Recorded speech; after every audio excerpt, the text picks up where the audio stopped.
rong kasiring samirana bre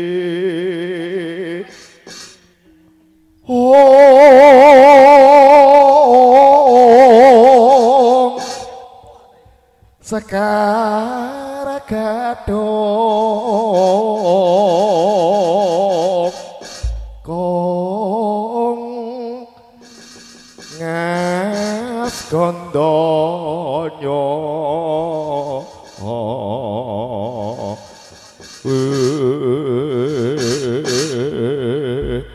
mawe raras renaning driya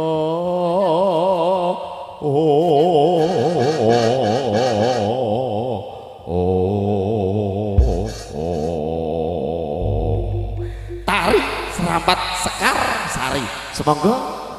katur warkadang Widawati Sumarat Gembrung Muda Irama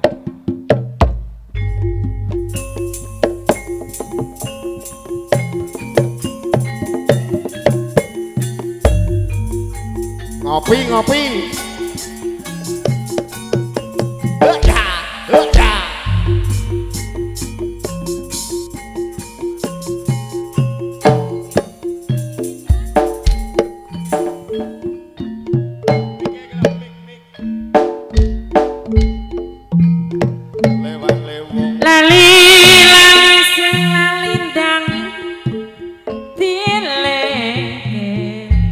Sendro kalau bes kontol beres kok wedi mbek aku lah kok gegena sekarane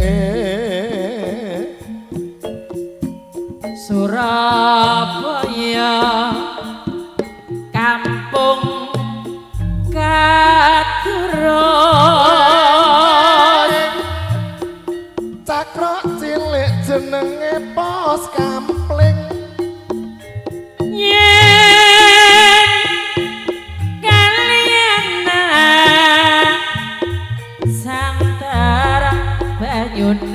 murah sendang pangan segera kue rasa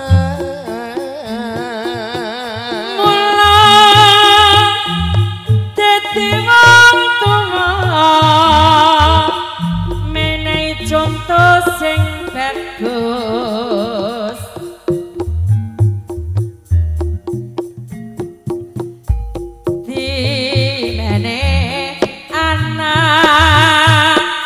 becek tingkah lakune gotong royong sak kancane banjur seger rakyate asem cempalo sambal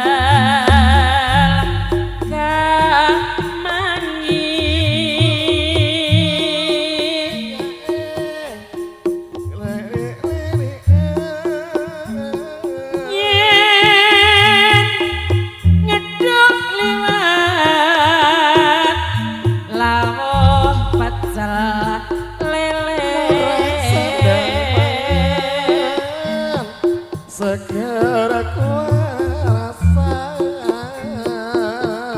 cinta telu puniki nek penak ayo ya mudun pinaringan selamat nyambut gawe sak kancane yo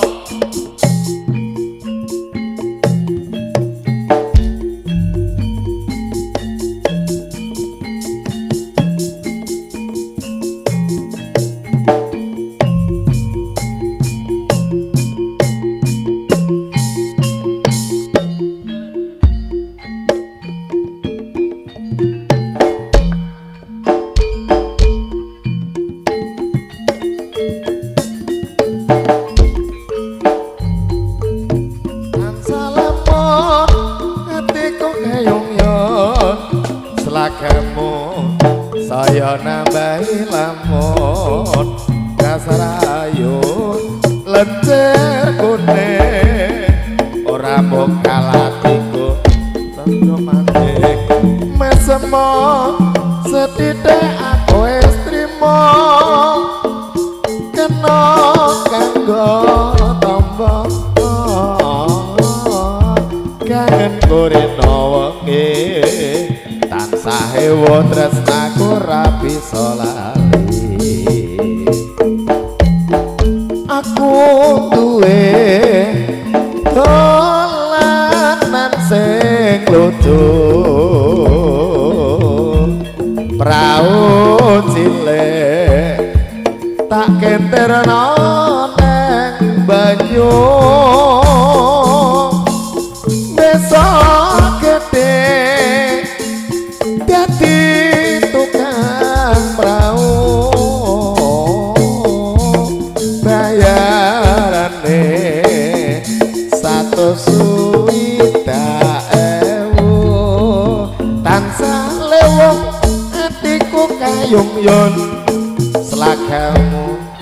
saya nambahi wangun dasar ayu lencer kuning ora mokal atiku dadi komeng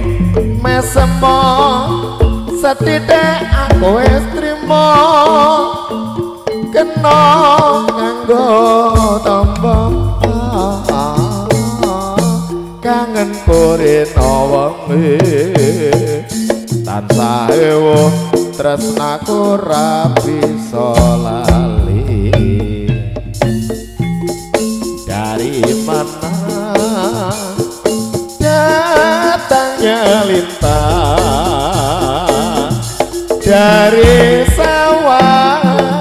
dari sawah turun ke kali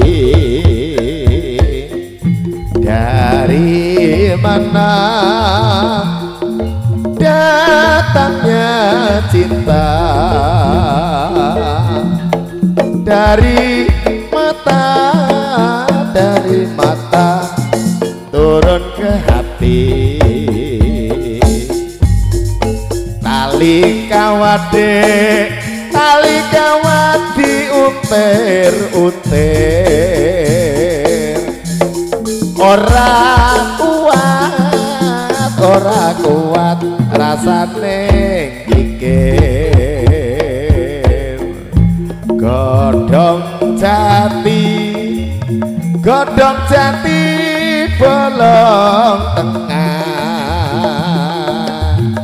nuruti ati ora sapa ngomah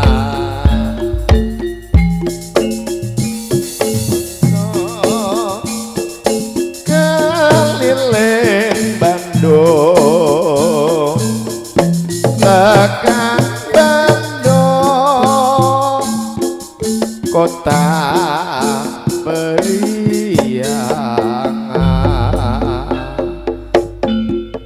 Pakhurmatan gedhong iki kang swing-swing kunjuk dhumateng putra temanten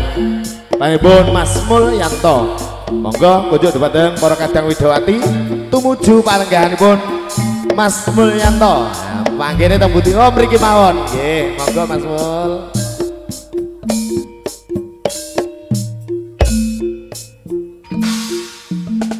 Mas Mul untuk bengang, Nduk. Tak tambahan nyuwun korsene setunggal nggih, Pak nggih.